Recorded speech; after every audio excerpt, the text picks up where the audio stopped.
Okay, another short video for you guys. Nothing new here. We're going to talk about assessing musculoskeletal function, a little bit of A&P on here. These are the functions of your musculoskeletal system. I would just know those. And then you have 206 bones in the body. Here on this picture, you have the makeup of the bones. Here's the different things to know. You can also look in your text. I believe there's a box. It's probably the first box in this chapter that has this picture if you want to look at it closer. So in the center, you have your bone marrow and the periosteum. I think the big thing to note is there is vascular tissue in the bone, and some medications will damage the vasculature of the bone. Corticosteroids being one, because it disrupts blood flow into those vessels and it causes avascular necrosis, and therefore the bone dies. Sometimes it's why you end up getting joint replacements. I think we talked about it earlier in another video about how that's part of what can cause, what is it called? Osteomyelitis. Let's see, next slide. You have different cells. So you have osteoblasts and osteoclasts. Remember, blasts build and clasts destroy bone. So those two cell types are responsible for breakdown and reabsorption of bone. Well, building, breakdown, and reabsorption of bone. So the bone structure itself is called an osteocyte, and then osteogenesis or osteogenesis, however you want to say that. Hold on, I'm going to bump to the next slide, is the process of creating bone. Bone cells turn over slower than other cells, and they require a regulation and balance of calcium and vitamin D. There are those two together again. Remember, vitamin D tells the calcium where to go and what to do. The parathyroid is involved with the calcitonin. However, you don't need to know that yet unless you want to go research it further. I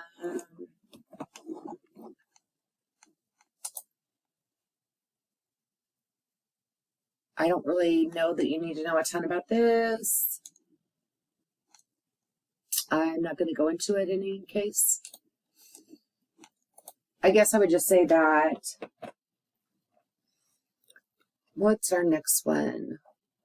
I'll tell you that if you have a closed reduction fracture as an adult, which just means that the provider puts the bones back into place after they've been broken and either casts or splits it, it usually takes 6 to 8 weeks, depending on the person, to heal. And that can be dependent on past corticosteroid use, antivirals, antipsychotics that affects bone density, or any other, disorders the patient might have with their own bone density, or other disorders. We do follow-up x-rays to determine the healing of the individual. So you never want to promise your patient that it's going to heal within a certain time frame.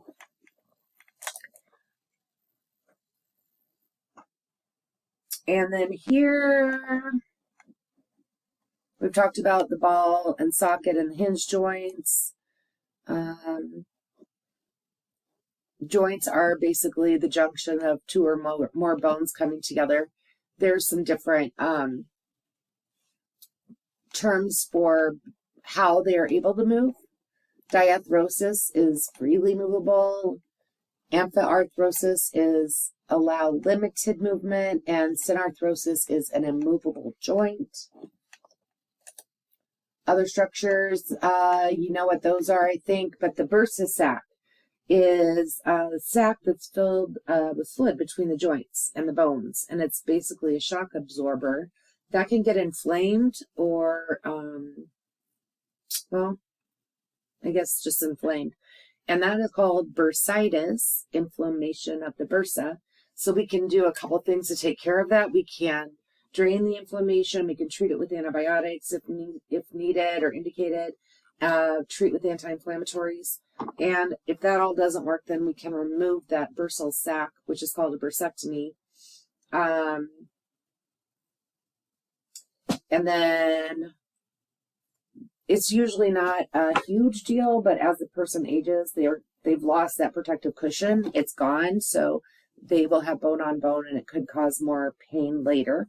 The knee is the worst constructed joint in the entire body. Ask anyone who is works in orthopedics. There it is. You've got your patella, which is your kneecap, and then all of these, your ACL.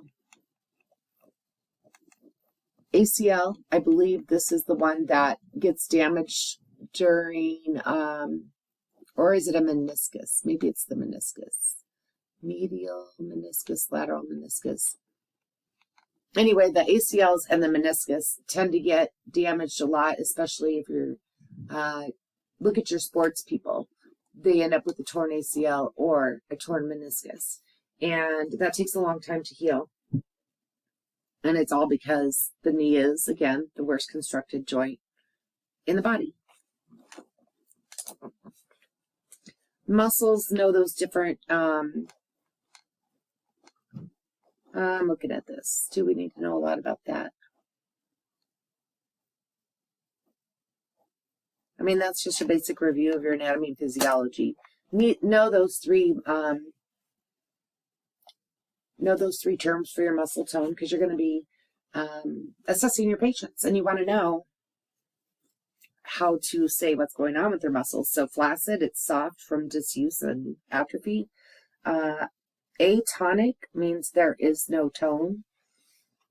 Spastic is, it's spasming.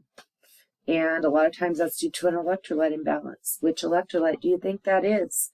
It is a good review of your electrolyte imbalances. I'm not going to tell you which one it is. We've talked about this and other things. I'm not going to even go over it because I've already done it. This is, make sure you get your great history. Ask the right questions. There's your normal spine and the 3 abnormalities you need to be aware of. So your kyphosis. Here's a good point about kyphosis. It's typically due to poor posture. It can also be due to bone loss from osteoporosis. So it's that hump or slump of the upper back, the thoracic spine. Patients lose height from it. And we are going to see more and more of that. And guess why we are? It's because we're all looking down at our electronic devices. So we are naturally slumping and not having good posture. Somebody create something that allows you to look at your phone without slumping and having poor posture. And you can retire, not finish nursing school, and you're welcome. Just remember me. Then you have lordosis. That typically can happen if someone is carrying a lot of abdominal girth. Think pregnancy. That is a time when it can happen. And it basically curves the spine the opposite way. And it resolves on its own after pregnancy. But you could also have lordosis if you happen to be overweight and you carry that weight in your abdomen more than anywhere else. Scoliosis tends to show itself during the teenage years, during growth spurts. If it's caught early enough, they can do surgery to correct it, or they can have, they can wear a brace, or they could even, if it's not too bad, they can do some physical therapy and change some things to get that so that it resolves. I have it, and mine's gotten worse over time.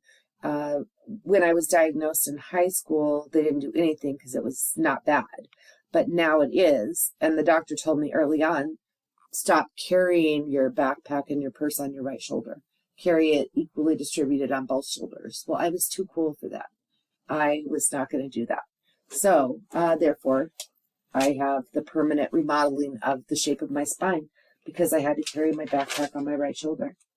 I don't know, but I feel as though that's the last slide in this PowerPoint.